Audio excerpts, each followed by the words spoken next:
بسم الله الرحمن الرحيم إن الحمد لله نحمده ونستعينه ونستغفره ونؤمن به ونتوكل عليه ونعوذ بالله من شرور أنفسنا ومن سيئات أعمالنا من يهده الله فلا مضل له ومن يضلل فلا هادي له وأشهد أن لا إله إلا الله وحده لا شريك له وأشهد أن محمدا عبده ورسوله صلى الله عليه وسلم يا أيها الذين آمنوا اتقوا الله حق تقاته ولا تموتن إلا وأنتم مسلمون يا أيها الناس اتقوا ربكم الذي خلقكم من نفس واحدة وخلق منها زوجها وبث منهما رجالا كثيرا ونساء واتقوا الله الذي تساءلون به والأرحام إن الله كان عليكم رقيبا يا أيها الذين آمنوا اتقوا الله وقولوا قولا سديدا يصلح لكم أعمالكم ويغفر لكم ذنوبكم ومن يطع الله ورسوله فقد فاز فوزا عظيما أما بعد.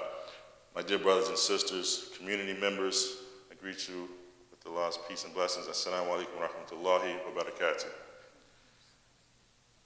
I thank the community of the Maryum Islamic Center for allowing me to share a few brief points with regards to a topic of this discussion that is upon every or affecting every single person on this earth and in the United States, and particularly here in Maryland. My name is Tajuddin Sabree. Alhamdulillah, I'm a resident of Maryland, live in Howard County, and I'm married to Basma Masalam, and we have 4 children. Alhamdulillah. One of the things in terms of volunteering or giving back, as Allah subhanahu wa ta'ala allows us or commands us, even giving some sort of education or knowledge that is beneficial to the ummah, is a sadaqah. And one of the things, as Allah has allowed me to expand and explore over these past few years, is a way in how we as individuals, as family members, as community members, as Muslim, as people as a whole, should have a clearer understanding of wealth, of finances, and what it means. With that being said, I like to preface one of the ayahs in the Quran from Surah Al-Kahf, where Allah says, أعوذ بالله من الشيطان الرجيم بسم الله الرحمن الرحيم المال والبنون زينة الحياة الدنيا والباقيات الصالحات خير عند ربك ثوابا وخير عملا. He says that the wealth and the children are an adornment of the life of this world, and the ever-abiding, the good works, are better with your Lord in reward and better in expectation. Here Allah subhanahu wa ta'ala is explaining to us that our wealth will be a test for us, and our children, as we all know for those of us that have children. But I want to harp on the wealth aspect, being that it precedes the part about the children and how it is a test for us. During the time of the Prophet ﷺ and the Ummah at that time, they had the wealth of the community to be able to not only fortify the brothers and the sisters within the Ummah, but they ensured that no one was poor, no one went without food, and they had the system, the Baytul Mal, where they were able to provide for the communities, not just the Muslims, but the communities at large. And today, in one of the the wealthiest country in the world, one of the most powerful countries in the world, where we have so much wealth here, we see and we look around on many corners of streets in these United States and Maryland, and there's poor, and there's destitute, and those the miskeen that Allah talks about. And we ask ourselves, why is this happening? And are we doing enough to help change that? In order to be able to help affect change, we have to have the knowledge. We have to have the knowledge and the understanding. One of the books that I'm referencing in this conversation, and we will open it up for discussion, is a book by Brother Yaqub Mirza out of Virginia, and it's called The 5 Pillars of Prosperity. Now, before I preface that, I would like to say as a caveat, I am not a lecturer and I am not a scholar. I'm a student and I'm a servant. Allah subhanahu wa ta'ala has blessed me to be in business for almost 10 years now. I do have almost 100 employees, and by Allah's permission, we've expanded in most states along the East Coast. And with that, a few years back, I was not in this position as I applied myself for government assistance to be able to provide for my family. So over these past few years, Allah has shown me something with respect to the knowledge and understanding of how to capture it and apply it to use it for the betterment of myself and inshallah for my family and those that are in need. And this is what I want to share to the community. As a business owner, in seeing the different the wealth from different perspectives, it gives you a better understanding than one who would normally go to a 9 to 5 and come home, and this is their sole source. I'm putting this in perspective because from a total ummah, the ummah of Rasulullah sallallahu alaihi wasallam, as I'm speaking on, I'm a federal government contractor. And as such, I tapped into the $1 trillion budget that the U.S. government spends every year. $1 trillion budget. Out of all 27 million U.S. businesses, not even 2% do business directly with the federal government. 2%. And out of those, less than 10% get the lion's share of this money. And so I've often asked myself, when we go around to the different masajids throughout Maryland and throughout the United States and South Carolina, where I'm originally from, why is it that some masajids are doing well, and there are many that are days and weeks and maybe hours away from having their lights shut off and their doors closed? And it sickens me when I see the condition that we're in. And so by Allah's permission, I was at a conference 2 years ago, the Black Engineer of the Year Awards Conference in Bethesda, Maryland. And they had engineers from all over, and political folks and business people and government officials and students. And one of the panelists, his name is David Stewart, African-American, non-Muslim. But he's the largest, his company is the largest African-American owned company in the United States. There's a reason why I'm saying this. But he did his company does $6.4 billion annually. WWT, Worldwide Technologies, that's the name of the company. That's not the most impressive thing that I took away from that conference. After it was over, he gave me a book. And then it was the book that he wrote, How to Do Business by the Good Book. So I began to read it. Of course, they say the good book, we say the great book, right? But in the book, he explained to me that in spite of him being a very wealthy man from humble beginnings out in the Midwest, he took time every Sunday, he and his wife, to teach Sunday school about business and finances. And I thought that was amazing. I thought it was and it touched on a point where it's in, we're commanded to seek knowledge, but not just have the knowledge, but apply it, live it, and teach it to others. And this isn't for any other thing but to please Allah and to make it a benefit for our communities. And this message isn't just for those that are amongst us today, but it's for those who sit at the dinner tables with us. And it's for those who we speak to and we tell we love.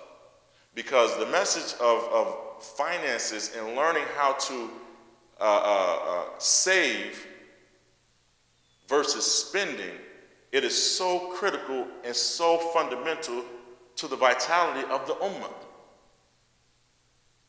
We don't talk about it enough. And for those who have it themselves and they hoard it to themselves, a'udhu billah, what is it benefiting for our communities? So, by Allah's permission, this is something that I felt compelled to share with, and hopefully this won't be the last time, because I see this as an obligation regardless of what happens, and hopefully it can be duplicated and triplicated across the United States and back to wherever our families are from as a whole. So diving into the subject of what the discussion of what we want to speak on, it's called the 5 pillars of prosperity. And a lot of times, as Muslim, as people, as consumers, our paradigm is to earn and then spend. Earn and then spend. And it's not just relegated to the Muslim community. This is across the board. So what I want to harp on is, one, discussing the 5 pillars similar to and consistent with the 5 pillars of Islam, because this is Islamic based. But I want to channel the mindsets of the Muslims, of the believers, of the community, in order to have a better understanding of finances, of wealth. As Allah subhanahu wa ta'ala says that our wealth will be a test for us. And if we're earning money and the first thing we do is spend the money, know for certain that we're failing this test. All of us. So, inshallah, the goal and the hope, bi'idhnillah, is that we have a better understanding, a better concept, and we're able to share, not only apply it to our own personal situations, but share it with others and continue to share it with others. And if we're doing this on an individual level, and if we're doing this as a family, and if we're doing this as a community, and if we're doing this as business folks and successful people, then we're the change that they talked about 8 years ago. We're the change that they talked about, that was talked about 1,400 years ago. But that won't happen with the paradigm of the old. And with that, I wanted to begin and discuss the 5 pillars of prosperity, and then open it up for discussion. Because this should be a dialogue. This isn't a lecture or a point in which, there's one right answer. No, there's fundamental values. There's pillars that should not be violated.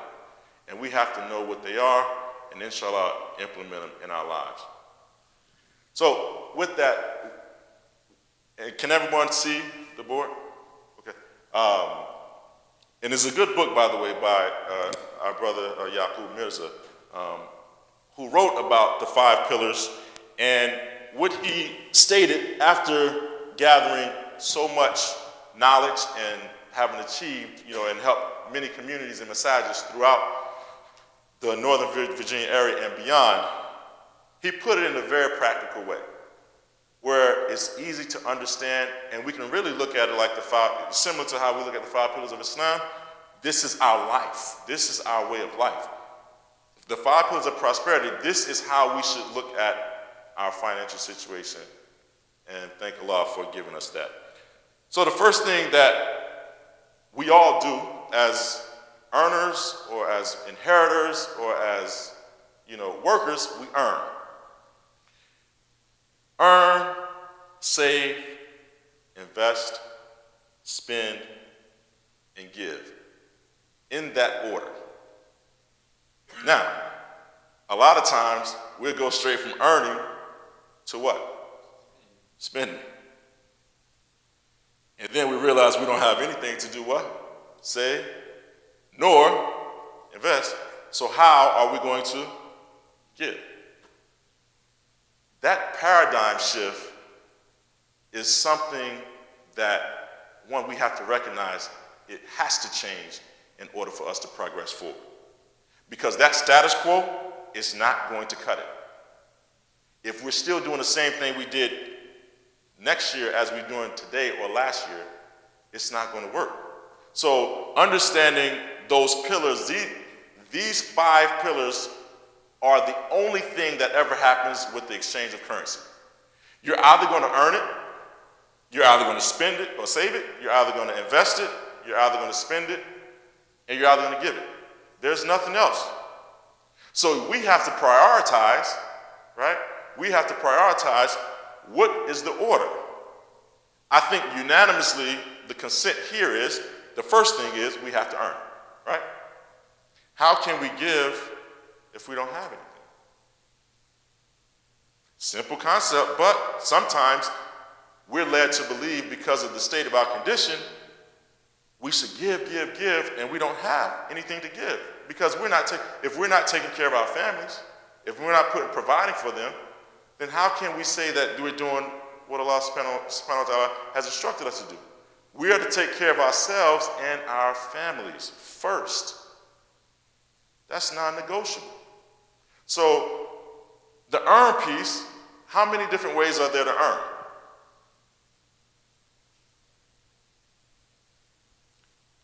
Working,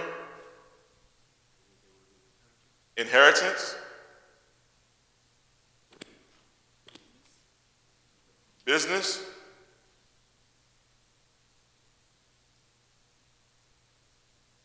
anything else? Gift, inheritance, yeah.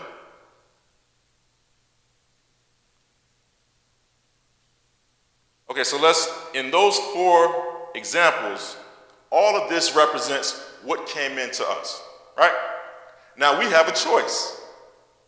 And this is where that paradigm shifts.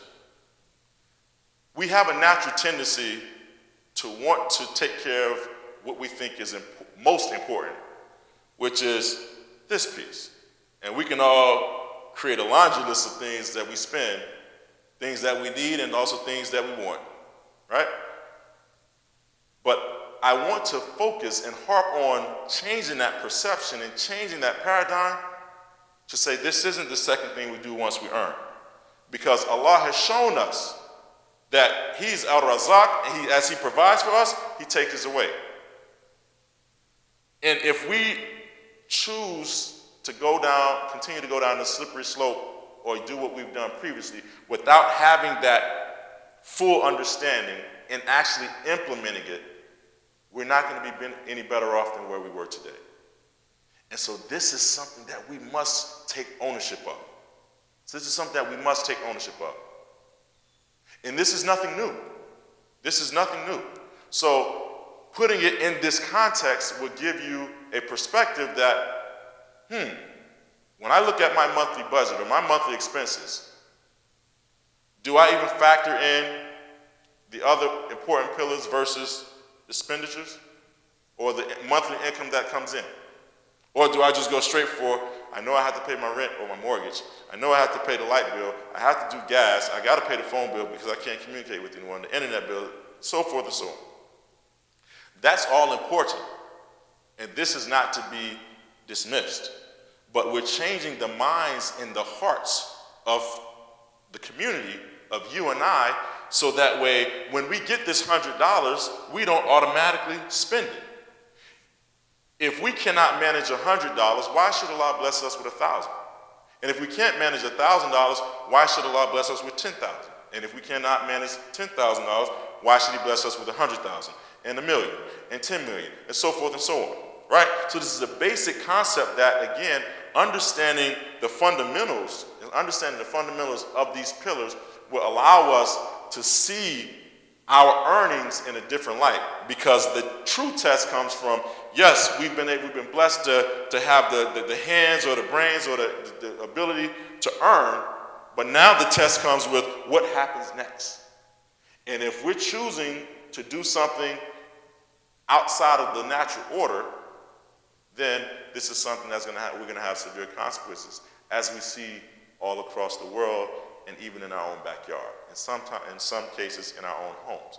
And I was a victim myself. I was one who went from earning to spending. So it took a complete change in even communicating with my family, this dynamic, that it's a constant working process. But what happens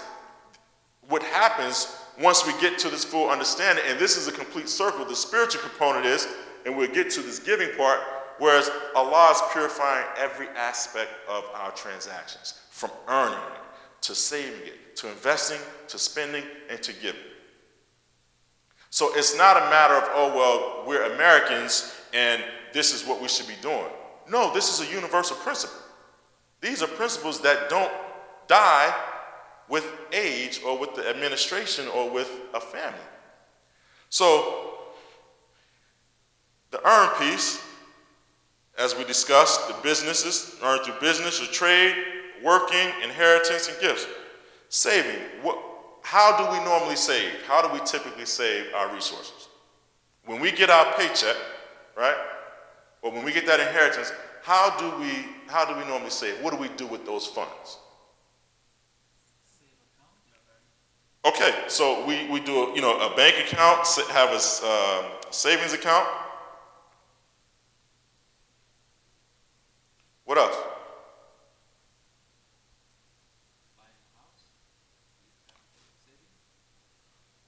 Not in this respect.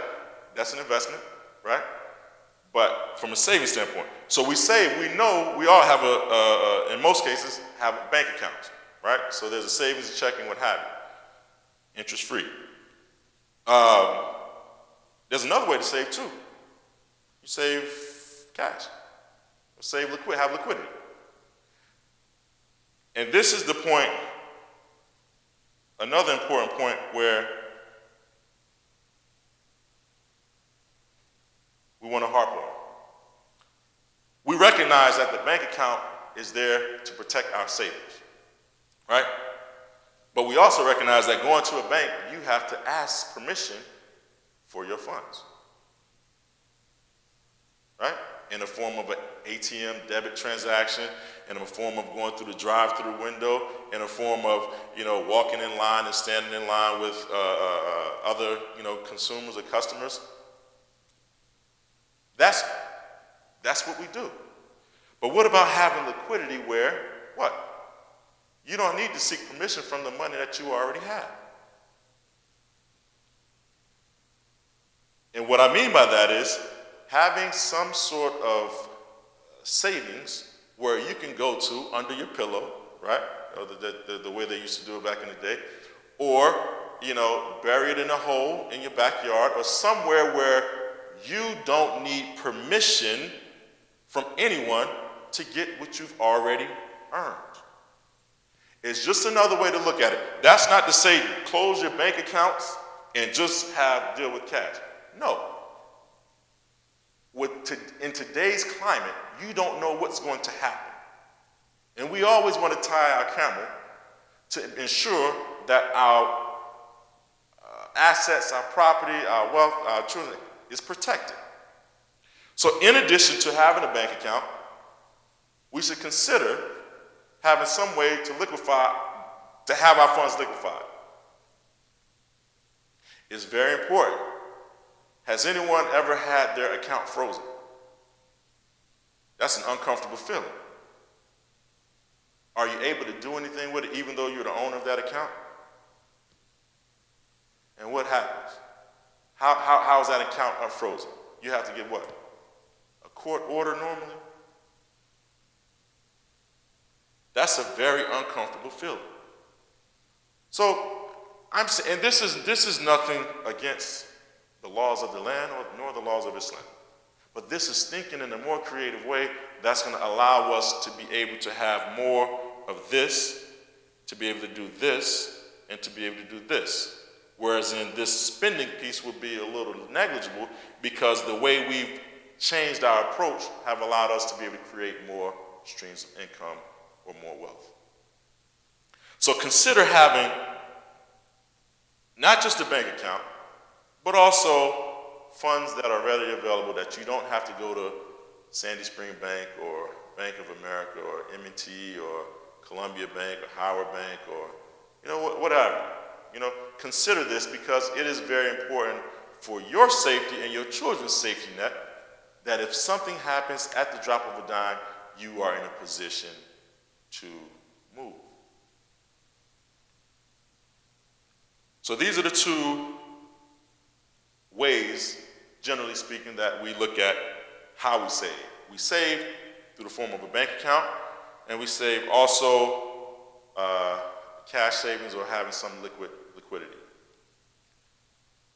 So we went through the first pillar and the second pillar, the earn piece and the save. We didn't say earn and spend. We said the earn piece and the save. Typically, how much should we be saving? 10%, 5%, 30% is relative to your current state.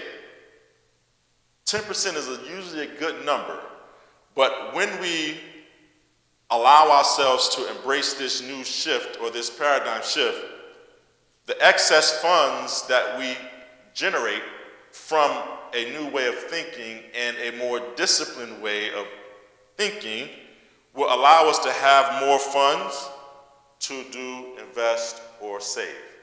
And it's not going to necessarily happen overnight, but with anything, it's a process and it's going to take time. We don't do the lottery, so that's not applicable. The savings piece, 10%, 15%, depending on the situation, you can go as high as 30 if you're in the business realm or if you have other things going on, if your debts or monthly expenses are a lot less than what your take-home is, you can do more than that. But this is something that must be done. This is something that must be done. This is something that should be non-negotiable. Like prayer. If we don't make salah, that's non-negotiable. We're out of the realm of calling ourselves Muslim. And we should see these pillars of prosperity from an Islamic standpoint as significant because our life is dependent on it. Our children's well-being is dependent on it. The way that we can give thanks to Allah by helping others is depending on it. So it's up to us to take ownership. It's up to us to take ownership. The third pillar is investing. What are some of the forms of investing that we have? Sorry? Okay. And? Trade? Okay. Okay. I will put real estate.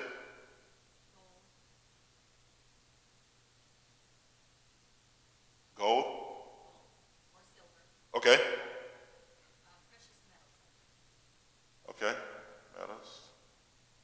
Retirement IRAs accounts. or retirement? Okay. RAs. Okay.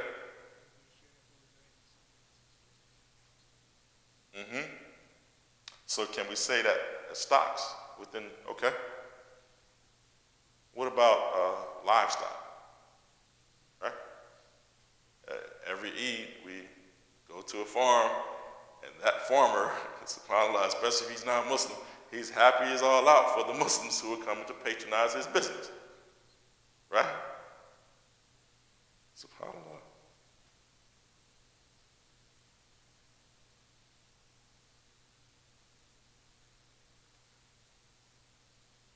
And there's many, many, many more. But all these are excellent examples of investing. Also, investing in other companies, as mentioned with the stocks and things. But so why are these happening before this spend? Should they, first of all, should they be happening before we spend? Or should we spend before we save or spend before we invest?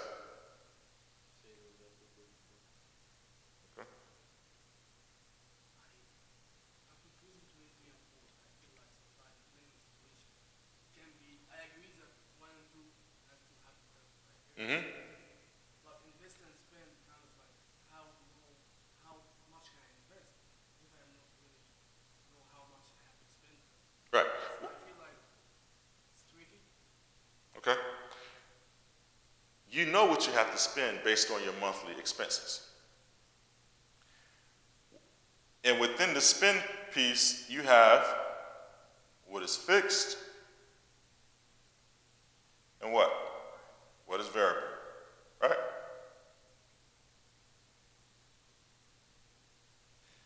The fixed piece we can't get around.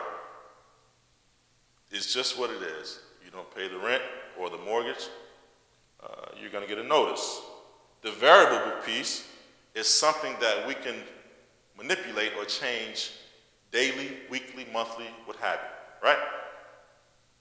So this piece is the piece that's going to make us, force us to discipline ourselves and check our spending habits. Every single person in this room, if you create a budget, there's a fixed cost and there's a variable cost. And every single person within this room, if you were to go through or you went to a financial advisor, or I could recognize that there's a waste of at least 5 to 10%, if not more, right? But if we choose to not even look at this piece right here, then we're going to think that this is what's supposed to happen, right? And by doing so, we never get into the habit, these are habits, right? We never get into the habit of doing an investment, even if you're investing $50 a month in something, or $25 or $100,000, or whatever the case may be. The whole idea is to now train our minds to be reprogrammed, if you will, to go from a catastrophic or detrimental habit of earning to spending, to earning, saving, investing, spending, and giving. But to go a little further, you must know what these are, at least the fixed and the variable. But you should always, within knowing that, have enough to save and have enough to invest. Because if you don't, off top, what's going to happen? You know you're going to have to cut some of these anyway. You're going to have to cut some of your spending habits, your monthly expenses. So that's tightening up the belt a little bit. That's making it uncomfortable, where you was going out every weekend maybe, or every other weekend, or every other day. Say, hold up, let me take a step back. You go to Starbucks, 5 times a week at $5, that's $25 times 4, that's $100. That's just a $5 coffee or a latte or whatever they call it, right? And we're so proud because we have Starbucks in our hand and everybody else has it, who's going straight from earning to spending. The Muslims, we are the best. Allah says that He's created us to be the best of mankind. We lead by example. And the example is not going from earning to spending. We should fundamentally reject that concept completely. And so, from a spending standpoint, yes, this is a requirement every single day. You have to spend money to make money. Driving to work, driving to this place, ordering materials, what have you. You have to spend money to make money. But this piece is not as demanding or important, though it's a pillar, than this piece initially. And I'm saying initially with a caveat, because once you start the investment, get into that investment cycle, there's many things that you can do, and that's another discussion. So there may be a point of contention here, right? There may be a point to say, well, why should we invest and then spend? Because if we invest, then we're not even going to be able to pay our bills. Well, we're not saying invest 50% of your monies or even 10% of your earnings. But we are saying invest something, because 100% of nothing will always be what? Nothing. But 1%, 2%, 5%, 10%, there's a gradual shift. And it's all a process. Trusting in the process is something that we all should do. We have to do. Believing that it works, right? So, and it's a mental, psychological, and in some cases, emotional shift. That touchy-feely of seeing these funds versus not seeing them when we invest, particularly how the market goes up and down, right? So you want to protect and secure yourself, and even in investing, if you're doing it in the market, it has to be sound. You have to do your work. Don't just give money and not understand where your funds are going. You're going to be held accountable. We're going to be held accountable. So the spending piece, we all know what the fixed costs are. What are the fixed costs?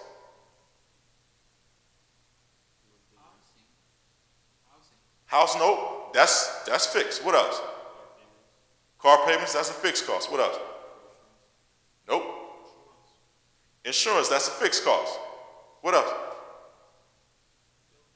I'm sorry? Nope. It's not a fixed cost.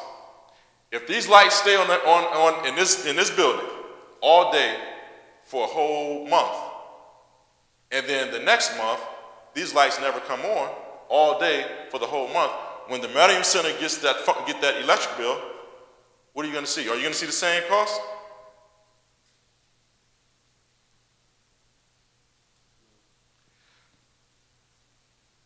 A long time ago, I used to be in the military. And in one of the trainings, they mentioned we used to have this 5-minute rule before we had to go for formation. So they made us say some language, and part of that language that was said was, you now have 5 minutes to turn off all lights, water, electrical appliances, lock all confidential lockers, open all doors. Time, tide, formation waits on no one. Shut off all lights, electrical appliances. And this was something that they forced us to say, because if we didn't know how to say it and say it in a rapid-fire manner, then we were going to be in trouble. Disciplinary action was going to take. But what did that teach me as I left that environment to come into a normal civilian type environment, right? If I turn off all the lights, my electric bill is going to decrease. If I keep them on, my electric bill is going to increase. So it wouldn't be a fixed cost, it's a definite variable cost. What else is fixed? Okay. Yes? Anything else?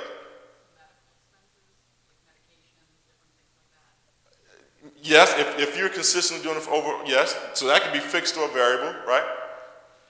So what about the variable cost? Let's look at the non-discipline component of this piece, right? So where we are? Variable. Clothing, food, furniture. What else? Jewelry. In some cases, telephone, when you exceed your gigabyte limit or whatever, or usage, unless you have unlimited everything, right? Netflix. Right? Restaurants, dining out, that's a variable cost. Right? So all those pieces, we have to really take an account to what we're doing. Taxes would be fixed, right? Taxes going to be, no, not necessarily. Some year you make more than the other, right? That is true. And becoming more savvy in that, which is another conversation at a different time, becoming more savvy in that will allow you to save more at some point versus what you may have previously did as a result. I missed something there. Sorry for that. Saving. Mm-hmm. The money that I save, I have to apply it up to invest. Like if I take 10%, that 10% will go to my account in invest, or that will be another 3% to be taken from my earning for the invest. I missed that. Okay. Great question. So the question is, does this money coming from saving, is that contributed to any of the investment? Or something? Another cut from the earning. Right. It is separate from the earnings. So this savings account is just what it is. It's savings for you to be able to access quickly or super quickly, right? Depending on the situation. And that's, you want to have a fixed percentage or a percentage based on your comfort level, but be disciplined, right, along the way and have consistency along the way. This piece right here is not starting out going to be as high as this, and it's not supposed to. This piece you should not even count, but you should monitor. You should not count it, but you should monitor it and review it on a monthly basis, if not more. For example, if you have IRAs or investments or what have you, it does help to look at it. Sometimes people do it on a daily, sometimes weekly, monthly, what have you, but do look at it. Don't count that as your income that you currently have now. This is what you're choosing to put away for the future or for your family or in the event that something were to happen. So the savings piece is if you need something within the next couple of days, you have access to your funds because this is what you saved for those emergencies or what have you. Likewise for the liquidity, in either in a bank account or getting it from the pillow or from the spouse. The investment aspect is you put those funds away, you're not even thinking about it. But you are going to follow up and look at it to make sure that the numbers or your investments are sound, which is another conversation, and is one in which it all applies to knowledge of what you are doing. You are responsible for this investment. So we have to be responsible in how we spend or invest our funds. I didn't say investing as far as spending. I said at how we invest our funds. It's not how we're spending our funds, but it's how we're investing. We have to use the proper terminology. For example, in the language of contracting, they have many different acronyms, or they have words that govern how they do business. Likewise, for us, on a personal level, we have to start using these words as how it conducts our daily affairs, right? So when it comes to money, we're gonna be speaking in 5 different terms: earning, saving, investing, giving, spending, and giving. So the spend piece, right? You can talk for days and days and days and weeks and weeks and weeks and months about that. All this boils down to us as Muslim. How disciplined are we in our behavior? Because this piece will affect this piece will affect this. And ultimately, it's going to affect that, and potentially it will affect this. These are all habits that we're looking to create better habits on. And lastly, the giving piece. What are ways that we give? Off top, we know one is mandatory, right?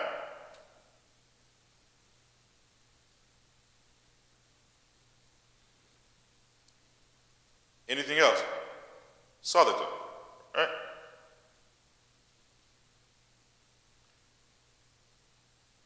From a monetary standpoint, how do we give zakat? In what ways do we give zakat? Who gets the zakat?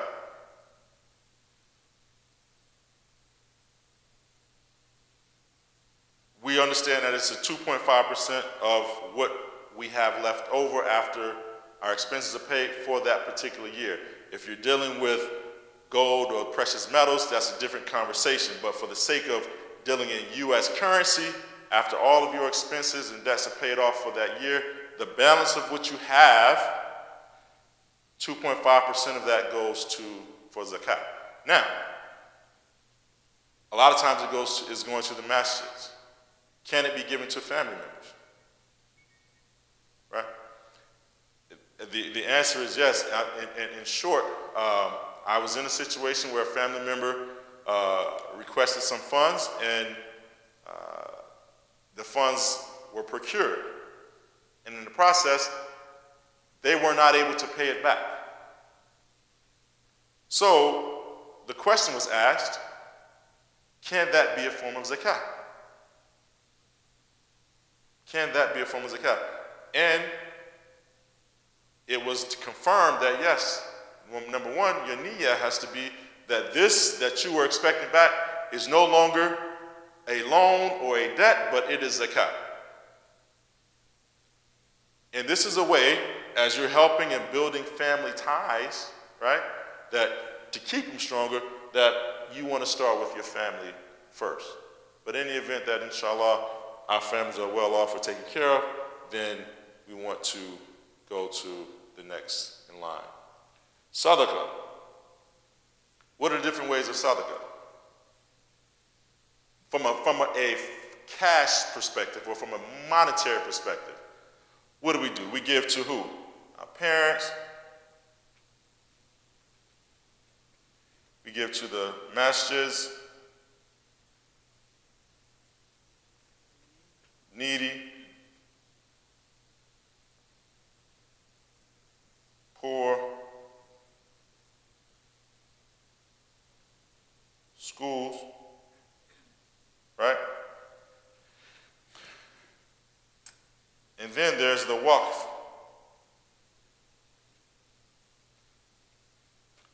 That endowment, that perpetual giving that will allow us when we die to have the sadaqah jariyah that continues to go. Investing in schools, investing in our children, investing in masajids, giving to those, right, is a form of investment. The beautiful thing about Islam and how this all connects is everything, this cycle is a part of our way of life as Muslims. So, with that being said, these 5 pillars are pillars that, if applied, it would change our lives for the better. Does everyone have an iPhone or one of the fancy phones or other phones that you can go on the internet on? They have the application store, and it's a mind node. And to illustrate the point, and sometimes you can get creative with it, but to illustrate a point where you can see this a lot clearer and utilize making it a personal use for benefit,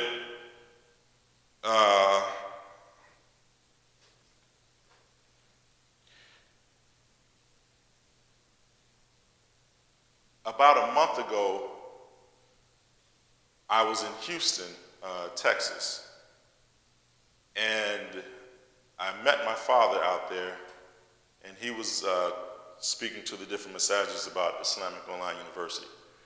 And so, in one of the massages, we went after Salat al-Fajr, and I ran into a person, a brother, and his name is Hakeem Olajuwon. Does anyone know who that is? Yes, he's a retired NBA professional basketball player from Nigeria, Muslim, 7 feet tall, and a very wealthy man, by Allah's permission. Little story about that interaction. I went down there to meet my father. My father said there's a possibility that you can meet with Hakeem. Because he attends the masjids for Fajr, and he stays normally from Fajr to Shuruq. I said, okay. Without knowing that I would meet him and not coming prepared, whether I met him or not, by Allah's permission, I was down there to be with my father, be in the company of the other brothers. What ended up happening, subhanAllah, was only by Allah's permission. So the Saturday, we went for the Salah, and he was there. So we embraced, and I spoke with him, and I shared with him the things that we're doing here as Muslims, the things that I'm doing with the company, and to get his feedback from a well-respected individual. And I told him, I said, I shared with my father, if I saw you or if I had the opportunity to meet you, I would fly anywhere across the world on my dime to sit with you for 30 minutes and just talk so you know what's going on with me. He said, no, you don't have to do that. Let's meet tomorrow. So the next day, the next morning, Sunday, we met after Salah, and we proceeded to go to his house.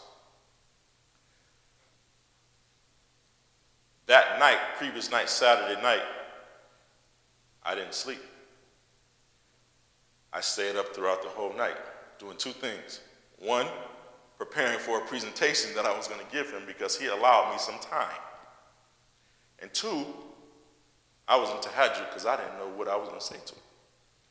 So, alhamdulillah, Allah blessed me to be able to put a package together presentation, and I went to his house. There were 4 of us. And I spoke with him for 4 straight hours. 4 hours, one-on-one. Like we're talking, but even a little bit more intimate. MashaAllah, beautiful brother, very humble. May Allah continue to bless him and the community.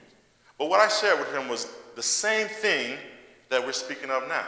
You read about, for those who follow sports, how many athletes and entertainers blow the millions and millions and millions of dollars that they've been blessed with based on their natural ability to perform or to entertain. And I shared with him these pillars. And when it shocked me, he's like, brother, we need to teach on this. He said, a lot of these guys don't understand. But it's not just the athletes. Those athletes came from communities no different than where we are today. So I expounded on that message, not just from the context of the 5 pillars of prosperity, but overall giving him a bit on the government contracting and the business line and how it impacts how we as Muslims who have been blessed have an opportunity to help, reach out and help, but organize in a way in which we can help uplift our communities. So fast forward, in short, after those 4 long hours of straight talk, he was on board and said, however you need me to help, we're on board. So I said, right now, I just wanted to give you the information. I have 3 objectives. 1, to educate one of the world's most recognizable faces about this message. Government contracting, the 5 pillars of prosperity, and how it immediately can impact our community. Just imagine if every masajid had one, and I'm going to speak on from a language in which I understand. If every masajid had one contractor, federal government contractor, who's tapping into that $1 trillion machine that they spend every year, could that not only put other Muslims on for opportunities to create earnings? Could that not only allow the masajids to become better? Could that not only spur other business opportunities and interests amongst those because they buy every type of service? Could that not only eradicate the poor and our socioeconomic status that is underserved and underprivileged? All of these things are tying in. And the message resonated so well where the follow-up was, alhamdulillah, was great, but this is what we talked about. And this is what he said, as it can help eradicate the poverty amongst the Muslims and beyond, this is what he was most interested in. And I'm like, wow. And to follow up on the same subject, I sent him a copy of the Mind Note, but I would like to share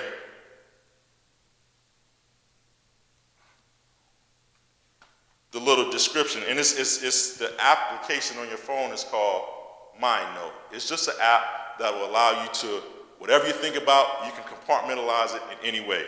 And so if you can see this, where I have earn, save, invest, spend, and give, I put little nodes on each one, right? Can everyone see? And in doing so, from the earn perspective, there's different ways you can earn your monies. So if you want to grow it, just think outside of the box. How many other ways can I earn money in a halal way, right? Then the savings, which we discussed, the liquid cash or the savings account. Then the investing, right? The spending, and the giving. These are exercises, brothers and sisters, that we should be not only learning ourselves, but teaching our children. We're in an age of information technology where it is so accessible. You don't need a master's degree or a doctorate degree or undergrad degree to learn and capture this information. They are not going to teach classes or at least the ones that I have been in as an engineering, major, about learning how to keep your money in your pocket. They're not going to do that. What they are going to do is tell you to go work and pay someone else and work for someone else and so forth and so on. So I say that to say this message ultimately is to educate and to enlighten the believers and those who we care about. This is what I wanted to discuss today at this session, and one of many that I intend to work with the community and others. And I've implored some of the brothers and sisters and challenged them to do the same in the position. I don't want, what I like to take away, you all to take away from this, is in order for us to make that change, we have to choose to do it. It is a fundamental change. We talked about this big bear right here, right? That discipline part, that variable cost. It says, hey, should I go to the movies every weekend or maybe once a month? Should I go to Starbucks every day or once a week? Should I do this? So there are different ways that we can tighten our belts. But we have to do so, dear brothers and sisters. We have to. Because our families, our ummah, our society needs us.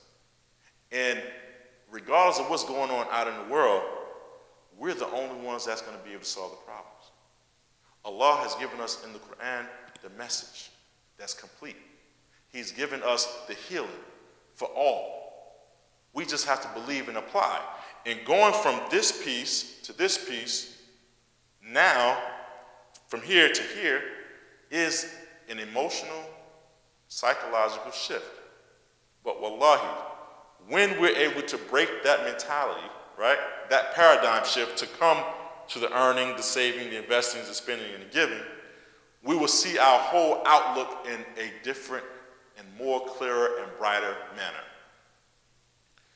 So I ask Allah that He guides us and allows us to take benefit from this information. I would like to open it up for discussion, any comments both on this subject and or some of the other things that was discussed previously, and inshallah we can wrap it up maybe within the next 20 minutes or so.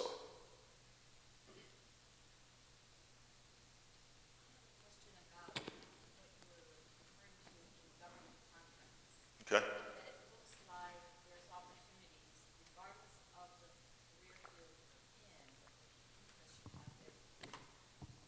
There's a way that you can tap into this starting your own business or starting a business for the masjids.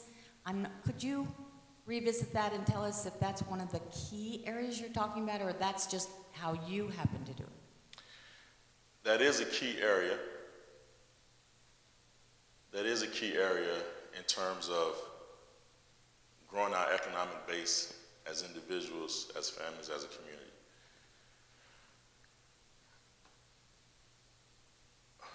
This lesson here applies on a personal level to individuals, but even on a larger scale.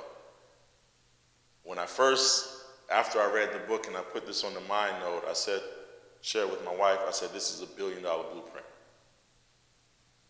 This is a $1 billion blueprint. That mind note, and inshallah, I'll send that out to the community. If you want to grow your earnings, just create another stream of income, right? It's easier said than done, and we're going to talk about that. But essentially, if you want to earn more, and it's not necessarily from your current job, then look at other streams of income, right? The conversation or the question regarding government contracting and opportunities, that's music to my ears. In that, having been a federal government contractor for the past 10 years, there are lucrative opportunities for the Muslims and others.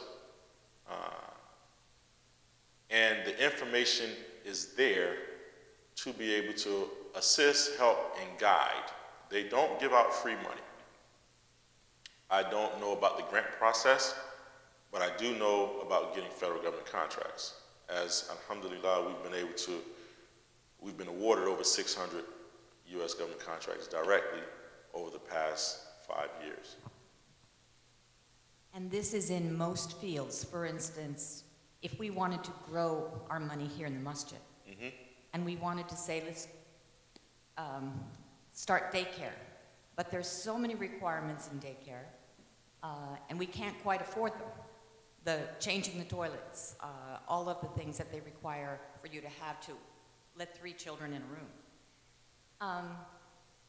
So you have to get the base, or can you write for the contract and the money's just going to come in based on the goodwill that they have for you? Don't you have to have some already assets in place? Okay, so I know we're getting specific about the grants. right.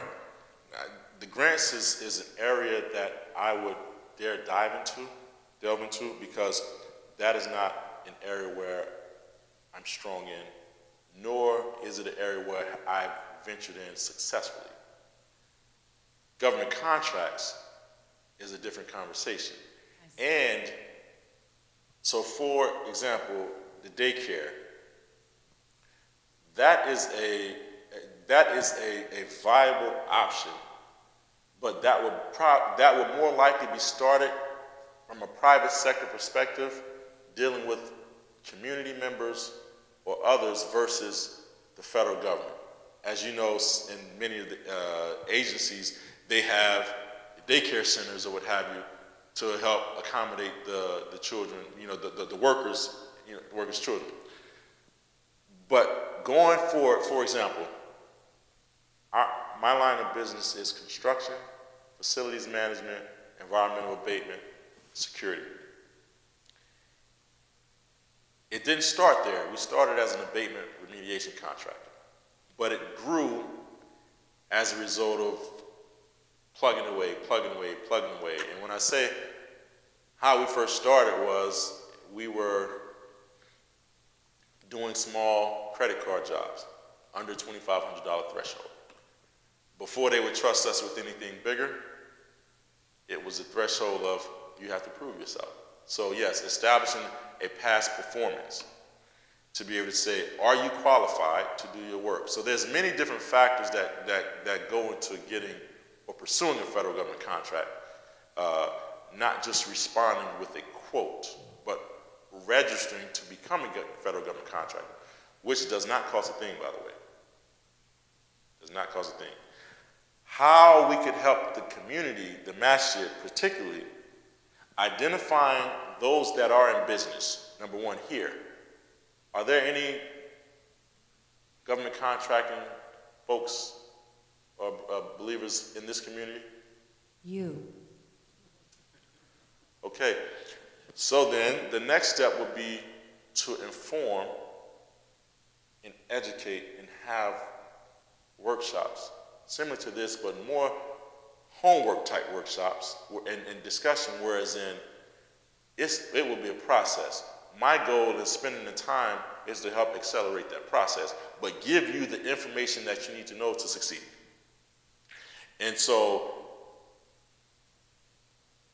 in coming to the community, for those who have businesses, there should be a list of maybe business leaders or business owners that specifically come.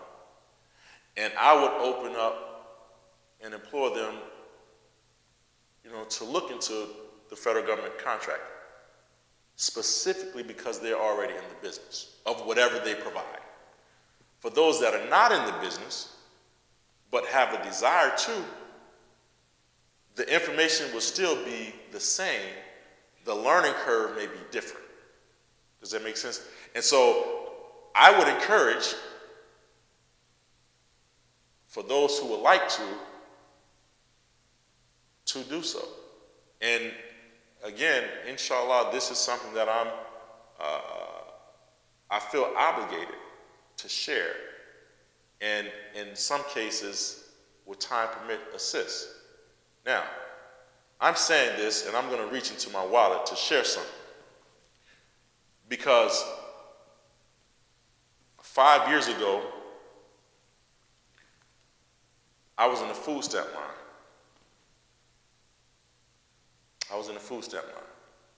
I lost my houses. 5 years ago. Right? Actually, 2012 was when I went back to the government assistance line and told them, thank you, but I don't need it anymore. But I would like to keep this. We have employees in South Carolina, in Georgia, in Virginia, in Washington, D.C., in Maryland, in Pennsylvania, by Allah's permission. This is possible for us.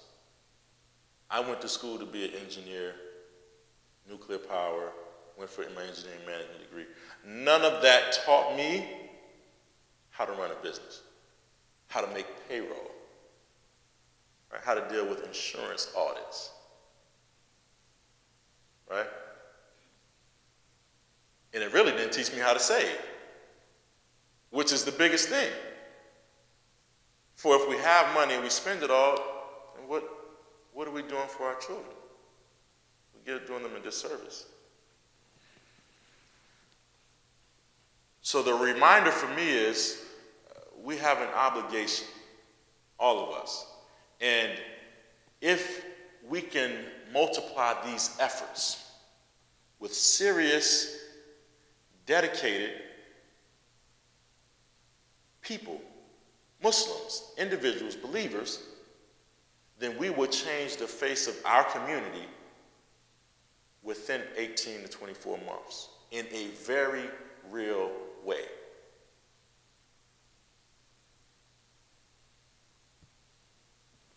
I wish we'd known this 2 years ago. SubhanAllah, I wish I knew this 10 years ago. No, here's the thing, sis. Allah is most merciful. You only know what you know. But as they say, when you know better, you should do better. And now the information is out there, and I'll share with you some of the websites, SBA.gov being one. The Small Business Administration, they're a federal agency founded in 1953.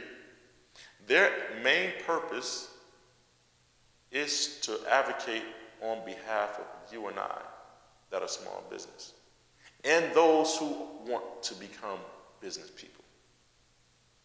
I became a student of that website. SBA.gov. I became a student of that website because at the time when I lost everything, and I thank Allah for my wife being very patient with me, I spent 20 hours a day researching, following up, knocking on doors, putting out proposals, talking to people, seeking guidance, seeking assistance. When I say 20 hours a day, I don't mean for 2 weeks or Monday through Friday. The condition for me was for over an entire year. And while I was fasting, the fast of Dawood, because I had no other way to turn but to Allah.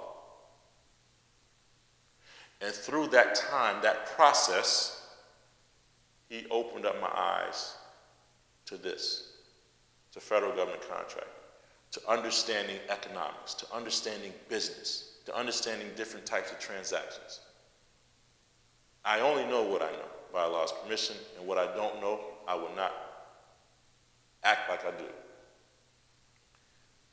But what He's shown me over these past few years, and what I said to our brother Hakeem in Houston, that this singularly can change the lives and the state of our entire ummah here. Not only change it for the better, but show the entire United States and the world who we really are. A brother once shared with me a few years ago. He said, Tajuddin, what's the definition of a Muslim? What do you think I said? A follower of Islam, one who submits to the will of Allah, right? He said, Tajuddin, that's part truth. He said, but the definition of a Muslim is a businessman or woman.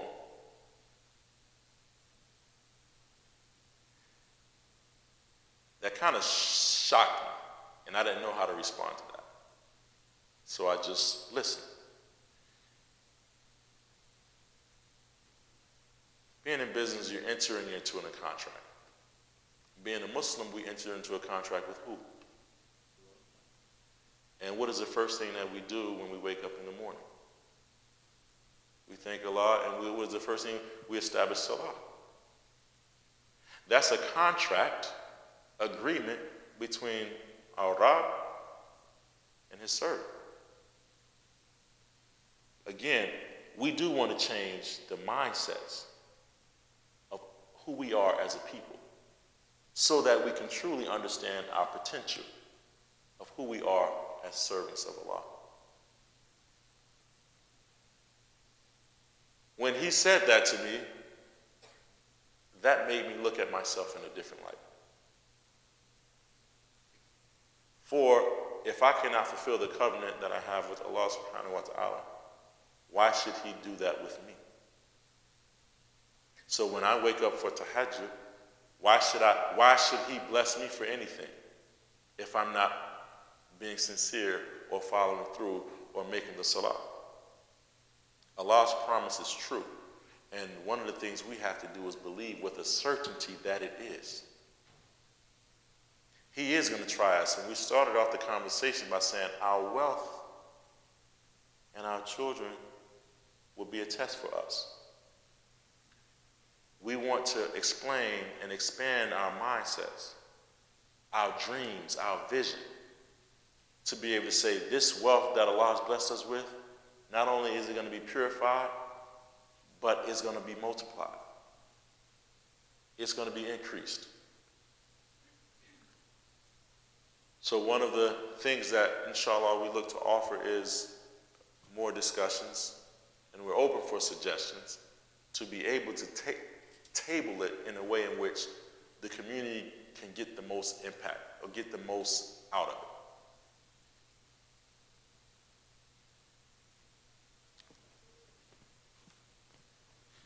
Yes, about these 5 pillars, if I want to put it in, like if I have a 100% that earning, Yes. so I want to divide it between all these 5. Mm-hmm. And I know it is different case according to each one, his case is different. Right. So what do you think the ideal of it? And according to also these 5 pillars, the giving, is it part of the spend, or is it going to come from the invest, or is it going to come directly from earning? The giving piece is going to come directly from the earning. Everything is stemming from this earning. So earning like something in the middle, and all this, the other 4 is around it. Right. Exactly. This is not a linear model. Okay, this isn't a linear model. This is a model from a perspective, whereas in Earning in the middle, and the 4 is coming. that's correct. That's correct. But knowing how it all relates, it all ties in to a complete circle that if you put the earning, the saving, the investing, the spending, and the giving, this is how you would use your money, that currency that goes from one place to the next. If it comes from this point to you, it's a part of as a cog in the wheel. If it comes from you to this place, there's another cog. To this place, there's another cog. To this place, there's another cog. So this makes it complete. What we fail to do most of the times is we fail to save and invest in many cases because we go straight from earning to spending. Therein, if you don't have the full circle, then you're not capturing your fullest potential with the resources that you've been blessed with. So from a percentage standpoint, say you 100% of your funds you earn, you want to say 10 here, so you can determine all of these numbers. The beautiful thing about this situation is these numbers aren't fixed. Even the earning piece is not fixed unless you know what you're making for it and you're not looking to make any more. All of these are variable. And really you determine that. And we gave an example from the big bear, the discipline part, right? When we're deciding on spending because we want to or spending because we have to, right? So knowing your budget, you have to know that. But having to spend everything that you're accustomed to, you can change that immediately, where you can see immediate results. You don't want to neglect these, because what happens when you start spending investing $100 a month? Over time, it continues to compound, right? But you're not thinking about that because it becomes a habit. Is it a good habit or a bad habit? Right now, what we're doing is creating better habits from how we spend what Allah has blessed us with. Because He's shown us when we're not having good habits, the alternative. And we find ourselves in this rat race, never getting out. So the percentage, you can determine that this is fixed. This is fixed. But everything else, for the most part, and those are determined by what you earn and what's your bottom line.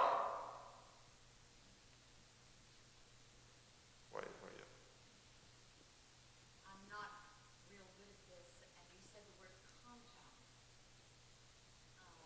Is that an interest or not? No, non-interest, meaning, for example, if you take the real estate model, you own a home. Okay. But so essentially, your money is going to grow, and it's going to grow without you doing anything to it. And we're not going to be using a bank model interest. Absolutely not. Absolutely not. No, these, now we can talk, we can get into this more at another time, but all of these, everything here, we're looking at from an Islamic and halal perspective. And we can go back to the Quran and we can go back to the Sunnah of Rasulullah Sallallahu Alaihi Wasallam to identify what does this mean and how does it relate to us today. Many questions. It's okay. When is our next meeting?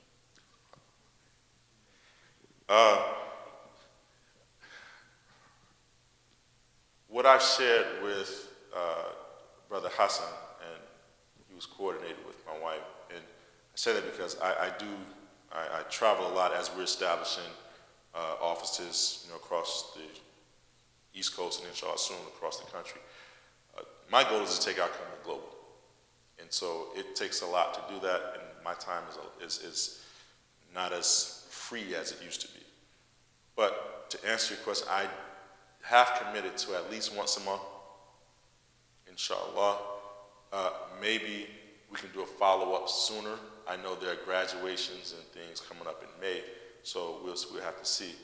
But I would like to gauge the community's interest. I share with you, a non-Muslim billionaire speaks every Sunday to his folks, and he's still getting it in, or he's still, benefiting as a result.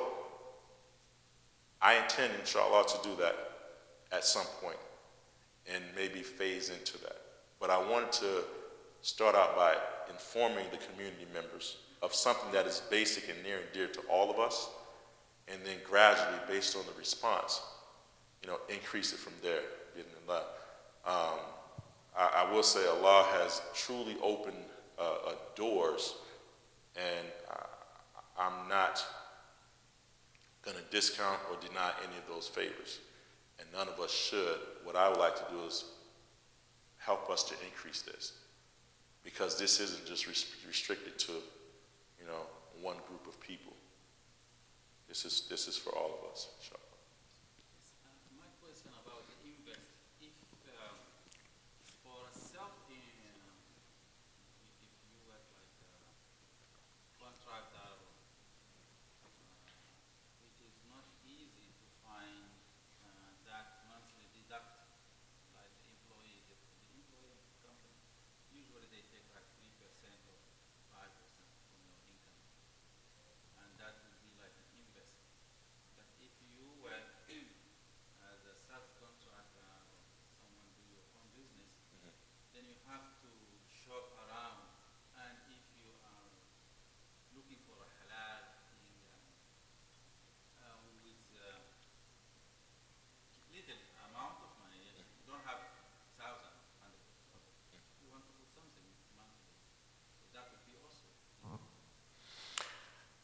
Yes. Okay, so the question is how or what type of investments we can use from a halal model. That's a very good question. I know that there are a few. One we use and the company is beginning to is Azad company. They're out of Virginia. But also, as a contractor, for me, when I first started earlier on, I didn't have the financial resources. I didn't have the financial resources. So what I did, I sent out emails at 1 a.m. in the morning, 3 in the morning, to people I knew, poor people I knew, because I didn't know any wealthy folks, so to speak, right? But in those emails, in that context, I asked for a $500 investment, a $1,000 investment, a $2,500 investment, or a $5,000 investment, and I said I would give them a return based on an Islamic model within X amount of days. How I was able to do that was through the contracts that were awarded, by our customer, in this case, the U.S. federal government. So I didn't have the resources, but there were a few people that came and did the investment in which I was able to do a mudaraba contract, and they were able to benefit from the funds that they invested in. So that's one way. And others, as I mentioned, they have the Azad or the Amana trust funds or things of that nature, or the real estate. Having the funds to invest doesn't necessarily mean you're going to invest right away, but having them to do so when a good opportunity comes should be on the mindset, because you want to seek that opportunity when it presents itself, right? So it can be as little as $50 a month or $25 a month, what have you, but look at it as an investment, and then when an opportunity comes, you can decide if you want to do it or not, but you want to be informed, because the nature of government contracting, even having to go to a lender or get some sort of finance, they have structures that are clearly not inconsistent with Islamic principles or Sharia compliant financing. So there are other models that come into play where you could be an investor depending on who needs those type funds. And the community is a real way to be able to find out. If we're communicating as a whole, we should know what people are doing, with regards to their jobs or their careers or the businesses, because we should be supporting each other. And in having those discussions, that's going to bring us together, and collectively our resources are going to come together. And when we start doing business and when we start doing trade with each other more, we automatically begin to trust each other more. And in doing so, we want to be around each other a lot more, because it's good if we can all sit here and benefit and make $100,000 off a deal or $1 million or what have you. But if we don't spend that time with each other to do so, we would never know what's there. So from an investment standpoint, yes, doing our homework, but also looking at having that reserve to be able to, when it's time, be able to do so. Yeah. Yes. I want to thank you something. I guess every day from the bank, you can come and take money, credit card from the bank, and they remove 0% off. They don't give you any interest. About that, please, if you can. Okay, so the question is, you get offers from the bank about getting a 0% credit card, and you would like to know if you should use it or not. Is this allowed with Islam or no? Okay. I started my conversation off by saying I am not the scholar to give the scholarly answer. However, the safe answer is, if you do not have to use a credit card, then it's best that you're able to do it without those means. However, in this society, I'll say in Muslims and non-Muslims alike, we use credit cards and we pay them off or should pay them off before it incurs any interest. But having a 0% credit card and having a credit card that has 18%, they're all one and the same with respect to if you pay it off within 30 days, that 18%, you're not going to pay any interest or finance charges on it. If you don't pay it off within that time, then it incurs interest. Okay? But from a scholarly standpoint, the best thing I would do is err on the side of caution and say if you can avoid it, avoid it.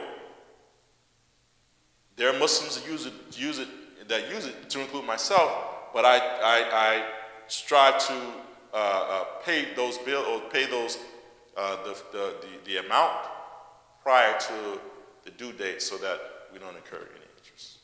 Allah knows best. Go. When I start to sign this paper, I agree about 18% or 17 or 15. Hello? If I start and sign this paper, Yes. I agree about the interest, about anything happened to me. Right. And we can, Well, as I stated, unconditionally, without reservation, if we can avoid it, we should. we should. Yes. For those that use it, right, then we should strive to be in a position where we don't have to.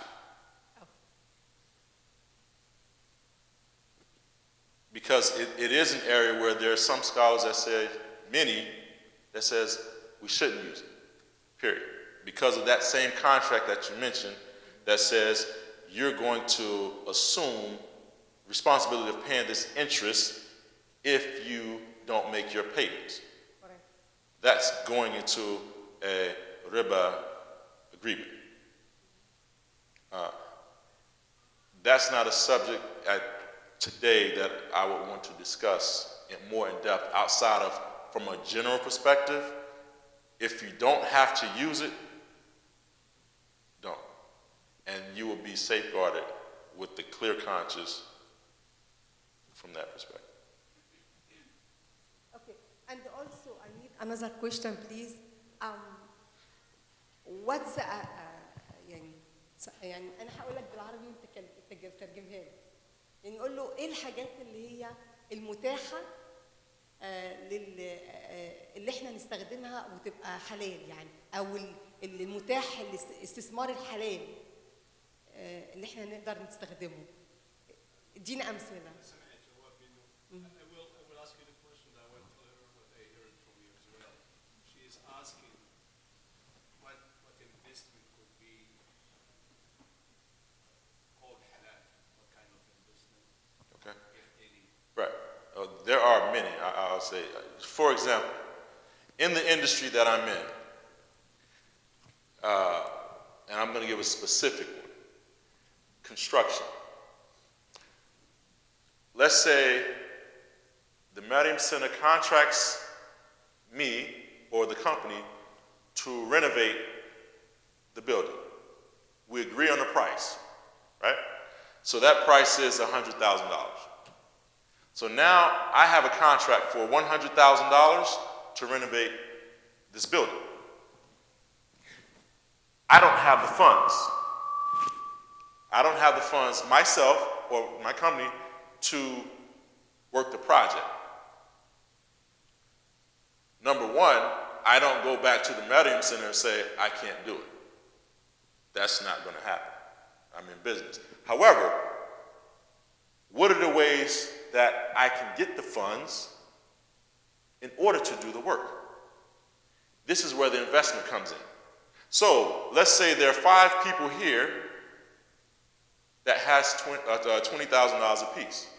That's $100,000, right? So that $100,000 cash that we just generated equals the total amount for the contract.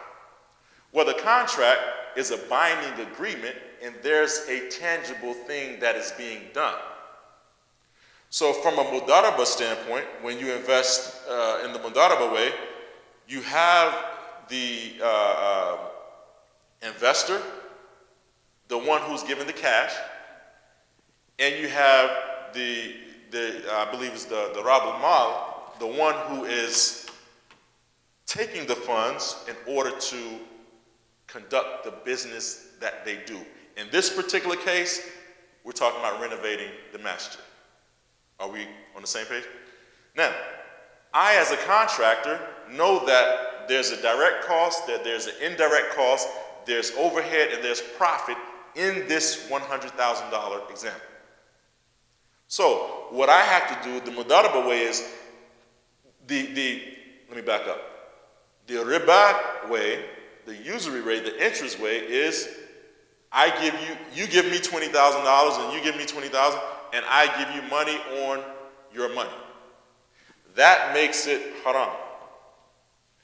The halal way in this investment is, you're giving me that $20,000 and I'm saying I'm going to give you a percentage of the profit based on my expertise in this industry. So, if the project is $100,000, for example, and I'm able to do the work for $75,000 or for $80,000 or for $60,000, then that delta, that profit base now is the profit that I received for that project. That profit has to be split equitably between me as the contractor and the investor. That is a halal transaction, all day, every day. What determines the amount or profit sharing, because the mudaraba is a profit sharing agreement, if it's done that way, is the two parties. If you give me $20,000, you cannot say that I want 20% on my return, which is $4,000, but that's $4,000, that's a riba. That is riba. You're making money on money, and there was no exchange. The exchange is services and goods rendered, i.e. material costs, labor costs, equipment costs. These payroll, tax, all of that governs or governs a transaction throughout the course of business. So from that standpoint, that transaction, and I've done those, by the way, previously, you will be able to, they have what is called, within the mudaraba contract, there's an open mandate or a closed mandate. The open mandate says, if you give me that $20,000 or that investment, however much we agreed to, you're allowing me to conduct business freely without your involvement. But if you ask for my records, you can have it. I mean, you can see them. The closed mandate says that money that you're giving me to invest is only to be used for the renovation of the Maryum Center. Does that make sense? Now, that money that you've given me as an investment, now that the work is completed and I receive the funds, I have a profit. That profit is then shared based on what we agreed upon. And so, the one who assumes all of the risk is not me. The one who assumes all of the risk from a Sharia standpoint is the one who gave the money, the investor. So this is where, from a traditional standpoint in these United States, the conventional way of doing business, they would give loans, and these loans are riba based, because that investor who gave this money, they could lose all of it, or they could gain a whole lot more. This is the risk versus the reward. So from that perspective, and I share that example because this is one of the ways I started off with. Earlier on, with getting $500 investments or $1,000, you know what I'm saying? And so in doing smaller projects, now it was my job as the business owner to say, look, I don't want to be doing $2,500 projects for the rest of my life, though we're still doing $2,500 projects. But we're doing larger ones as well because that's still cash flow and so forth and so on. So from an investment standpoint, that's one way. And that's physically done where you can see that investor, you can see the work that was done. You see this paint that we painted, you see this rug, this carpet, you see the walls that we put up, you see the ceiling and the light and the sprinkler system. All of this was part of your investment. It's a tangible exchange. So those products and services that were rendered based on your investment makes it a halal transaction because that investment that you gave based on the contract value had some profit in there. Unless the contractor did not know what they were doing and they spent more money to do the job versus what they were contracted to do. And that happens also.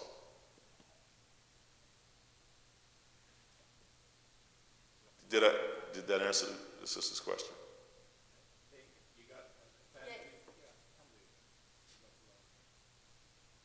Jazakallah khair. Again, if there are no more questions, I would like to thank Brother Hassan and the community members, my wife Basma, for supporting me and encouraging me to communicate and come out to the community and to the believers here for allowing me the time to speak about this information.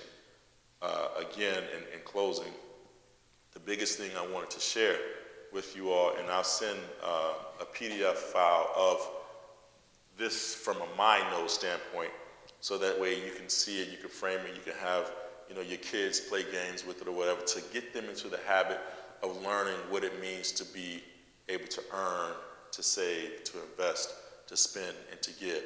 And let us start having these type conversations. From a federal government or from a business standpoint, we've tapped into that $1 trillion machine that spins every year like clockwork. And this is one of the ways, from an economic standpoint and from a socio-economic standpoint, it will help eradicate the poverty and give us better lives, not only here, inshallah, in the akhirah, which is our main purpose. But while we're here, we're not just saying, Rabbana atina fid dunya hasana, and we don't believe it. We're not saying it just because we were told to say it over 1,400 years ago. This is the certainty that Allah promised us. For verily His promise is the truth.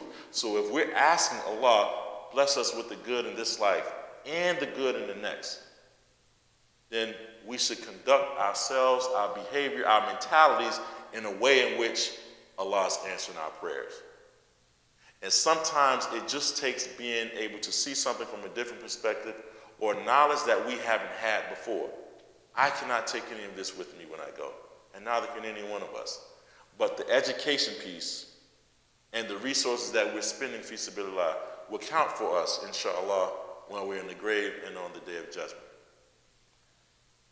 We do plan on having more discussions, inshallah. And if you have any comments or suggestions or recommendations, Brother Hassan has led the way in organizing with some of the other brothers, Brother Abdu and Ahmed, and we thank you all, inshallah.